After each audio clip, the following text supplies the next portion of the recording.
नमस्ते बच्चों। आज इस कक्षा में हम पेनिसुला प्लेटू या भारत के पठारों के बारे में पढ़ेंगे। आइए जानें कि पठार क्या होते हैं और भारत में कहां-कहां पर पठार पाए जाते हैं।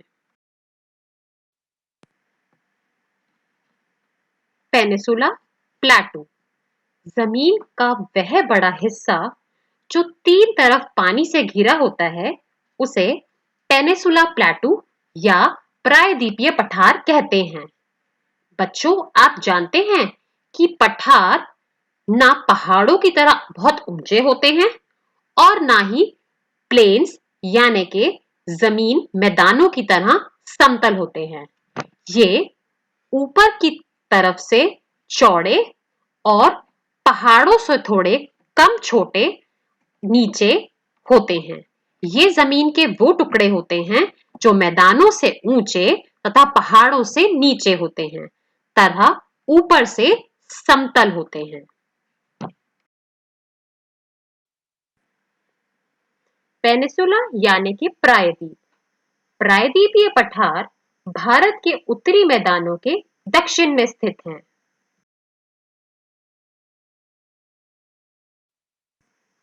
ये पठार पुराने क्रिस्टलीय, आग्नेय और कायांतरित चट्टानों से बने होते हैं।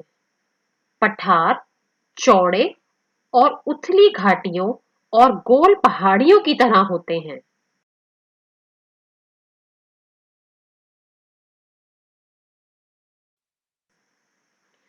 प्रायद्वीपीय पठार को उत्तर पश्चिम में अरावली, पश्चिम में पश्चिमी घाट और पूर्व में विच्छेदित पूर्वी घाट द्वारा लहराया जाता है। पठार उत्तरी दिशा में 100 मीटर से लेकर दक्षिण की ओर 1000 मीटर की ऊंचाई तक फैले हुए हैं। यहाँ पर बहने वाली नदियां नर्मदा, तापी, महानदी, गोदावरी और दामोदर हैं।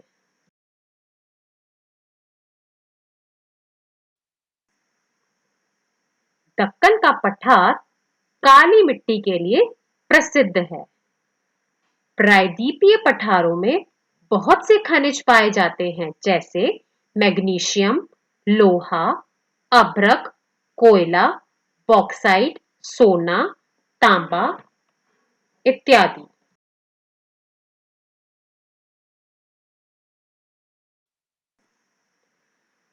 अब आइए देखें कि ये प्रायद्वीपीय पठार, जिन्हें हम दो भागों में विभाजित करते हैं, वे कौन कौन से हैं। भारत के सेंट्रल हाईलैंड में बुंदेलखंड, मालवा का पठार, बघेलखंड और छोटा नागपुर का पठार स्थित है, तथा दक्कन पठार में दक्कन ट्रैप, पश्चिमी घाट, पूर्वी घाट, उत्तर अस्त विस्तार स्थित है।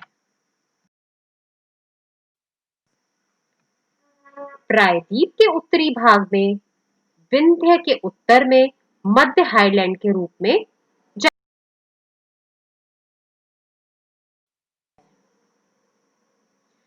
सेंट्रल हाईलैंड उत्तर पश्चिम में अरावली रेंज, उत्तर में गंगा मैदान और दक्षिण में विंध्य रेंज से घिरा हुआ है।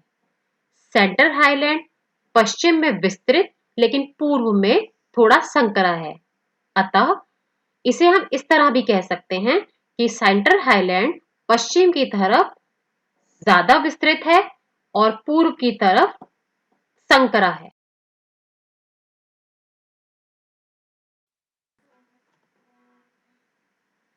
इसके थल क्षेत्र में बहने वाली नदियां चंबल, सिंधु, बेतवा और केन दक्षिण पश्चिम से उत्तर पश्चिम में बहती हैं।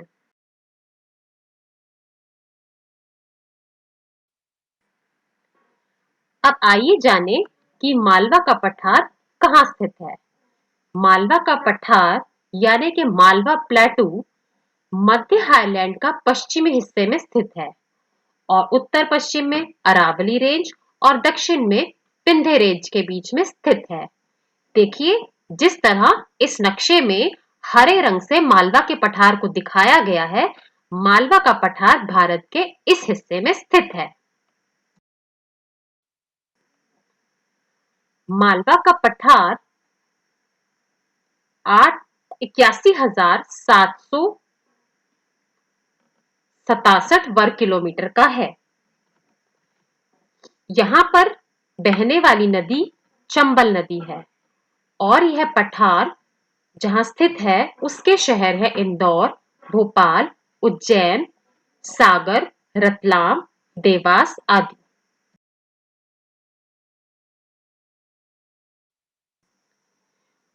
देखिए, लाल रंग से अब हम पढ़ेंगे बुंदेलखंड के पठार के बारे में। बुंदेलखंड का पठार दक्षिणी उत्तर प्रदेश और उत्तरी मध्य प्रदेश में फैला हुआ है।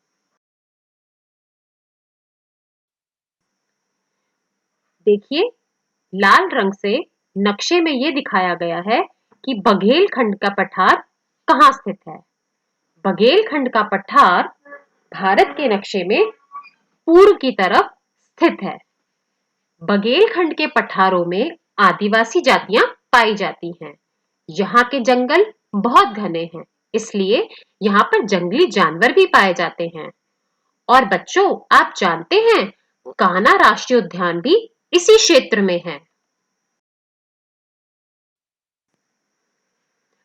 अब हम पढ़ेंगे छोटा नागपुर के पठार के बारे में, जिसे इंग्लिश में कहते हैं द छोटा नागपुर प्लेटू।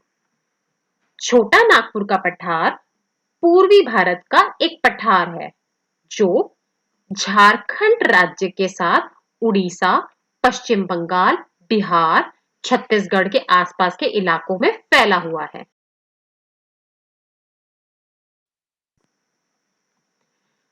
प्रायद्वीप के दक्षिणी भाग विंध्य के दक्षिण में दक्कन के पठार स्थित हैं। देखिए, नक्शे में दक्कन के पठार को ग्रे रंग से दर्शाया गया है। यहाँ पर दक्कन के पठार मौजूद हैं और जैसे कि देखिए आप नक्शे में देख पा रहे हैं, अभी तक हमने जो पठारों के बारे में पढ़ा है वे पठार इसके आसपास स्थित हैं।